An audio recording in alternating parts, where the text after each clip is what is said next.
घोषणा पत्र को सार्वजनिक किया। केंद्रीय मंत्री ने रविवार को पूर्व प्रधानमंत्री मनमोहन सिंह की यूपीए सरकार के दौरान एनसीपी सुप्रीमो शरद पवार के मंत्री रहते हुए उनके योगदान पर सवाल उठाया। शाह ने कहा कि शरद पवार 2004 से 2014 तक यूपीए सरकार में मंत्री थे। उन्होंने महाराष्ट्र के लोगों को बताना चाहिए कि यूपीए सरकार में मंत्री रहते हुए उन्होंने महाराष्ट्र के लिए क्या योगदान दिया।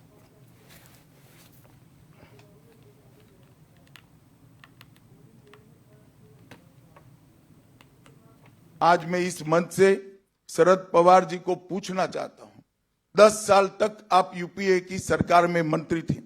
2004 से 14 महाराष्ट्र के विकास के लिए क्या किया, वो महाराष्ट्र की जनता को आपको बताना चाहिए।